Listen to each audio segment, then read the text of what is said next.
Hey everyone, how you doing? My name is Carla LaChapelle. I'm a real, es- real estate agent, real estate salesperson. For those of you who don't know me, what I do is that I help people activate their real estate legacies. Um, Today, just give me a moment while I just make sure everything's working on the live stream and share. Just give me a moment. Let's see.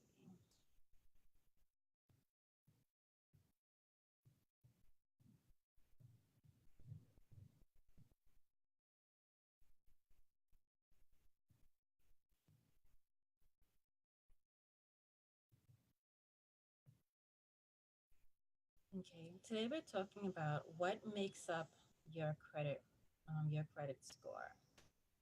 Um, over the past few lives, we've been talking about some of the basics in getting started in real estate. For those who want to get started in real estate, sometimes it can seem a little bit overwhelming at first, but once you have the basics down, you would see that in time, with proper planning, you too can build a legacy, not just for yourself, but well, the definition of legacy is basically for the generations after. Okay.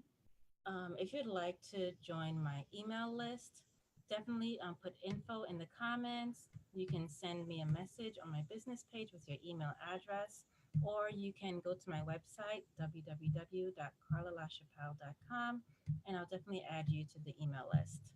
Okay, in my emails, basically it'll come out like once a week or once every 2 weeks, depending.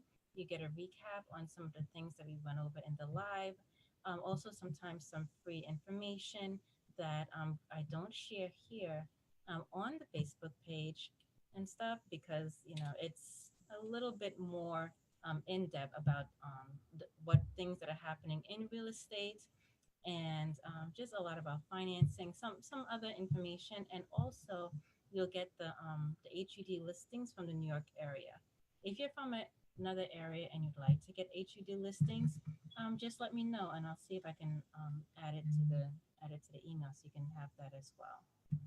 Okay, so let's get started.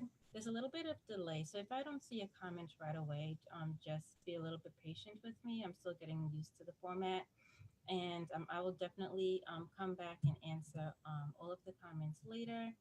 And if I don't get in it in the live, all right, let's get started.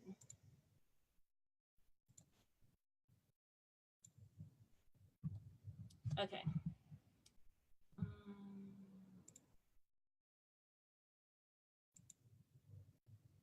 A little bit slow. Okay, here we go.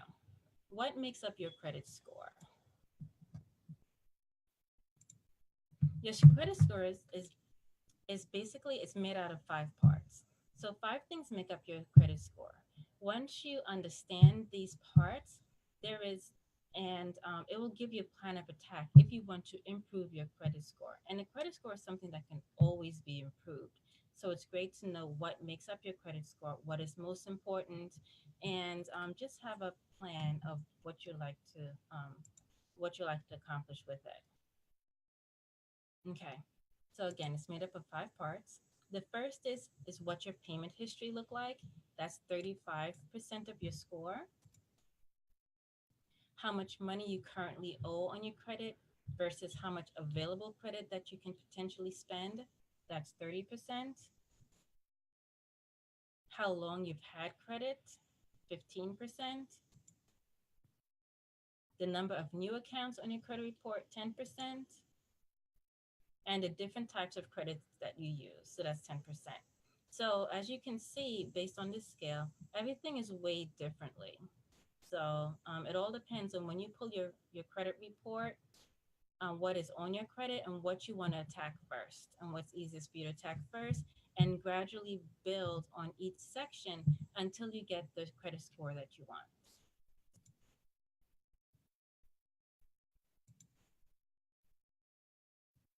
All right. So, what is your payment history? That's 35% of your score. That's the most thing. how long you've had each of your accounts. So um,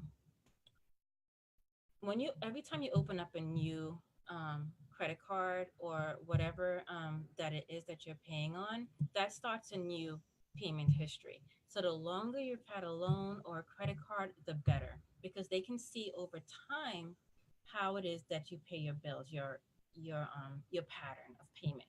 That is one of the most important things. People who lend you money basically lend us money, taking a risk on us, and because they say your past payment history will dictate your future payment history, even though things may change in your life, but that's what your score is made out of. How many late payments you have, and what type of late payment. So they break it down to 30 days, 60 days, 90 days, 120 days, or over 120-day latenesses. And if you have any negative items, such as collections or bankruptcies on your credit report. Those are things that, if you want to get into it, that's a separate live. But today we're talking about just the very basics of what goes into the credit score. Okay. Okay, next. How much money you currently owe on credit versus how much available credit you can potentially spend. That's 30% of your credit score. So, the credit owed versus the credit available to spend. So, say you have a credit card that has $10,000 on it. So, that's how much that's available to spend. They're looking to see that you don't max out your credit cards. You don't want to spend the whole $10,000 of your credit card. Okay? You want to keep that amount low.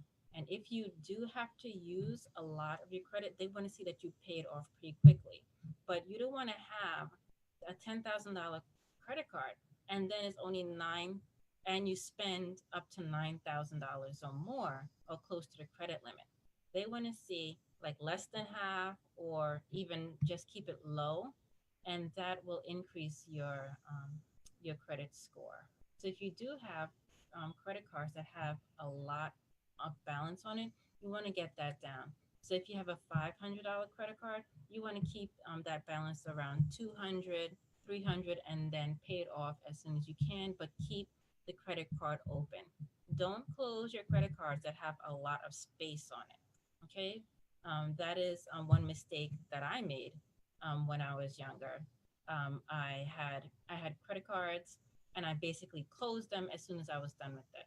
That gave my a credit that a big hit. Okay, you do not want to do that. Keep your credit cards open, but don't put nothing. Don't keep too much on it. Okay, so next, how long you've had credit. Again, with me, I shot myself twice in the foot as far as closing my credit cards and, you know, and getting rid of some of, in closing my credit cards, I got rid of my available credit, and plus I closed that particular line of history.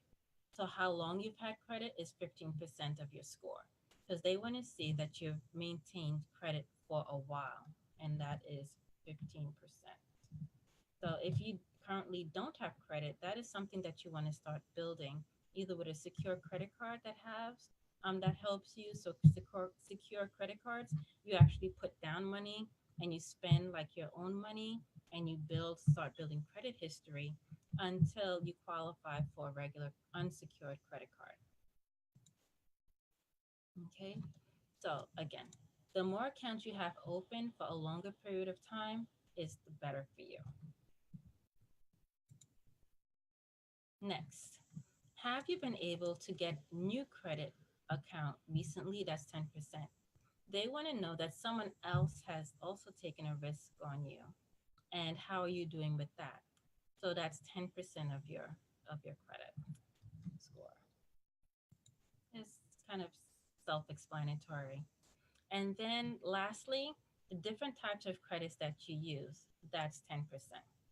Now, the different types of credits, there's several different types. One is your revolving credit, and that's your credit cards. The next one are your installment loans. Those is basically you took out auto loans, mortgage loans, student loans, personal loans. So it's one loan and you're paying on that every month. So that's your installment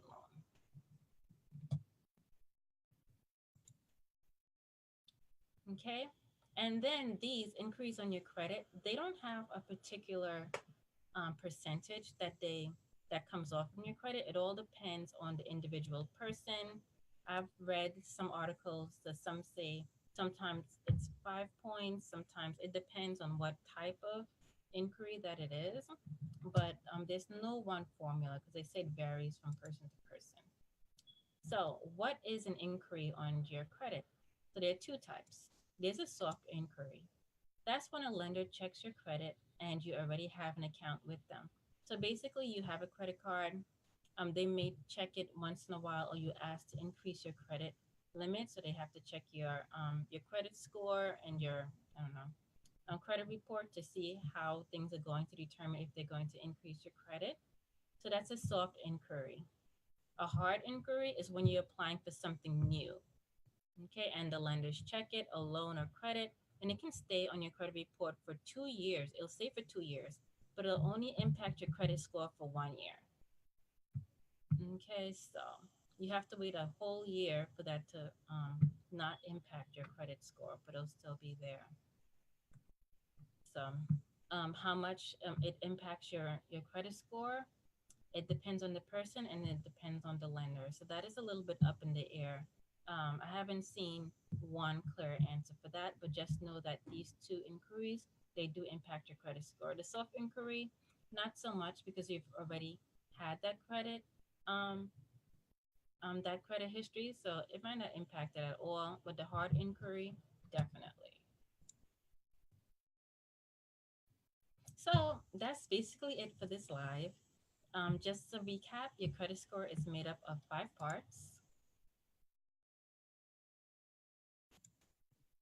You have what your payment history look like is 35%, how much money you currently owe on your credit versus how much available credit you can potentially spend is 30%, how long you've had credit is 15%, the number of new accounts on your credit report is 10%, and the different types of credit you use is 10%. All of these things will definitely have you prepared to enter into the real estate world once you start qualifying for mortgages to secure your first home or investment property.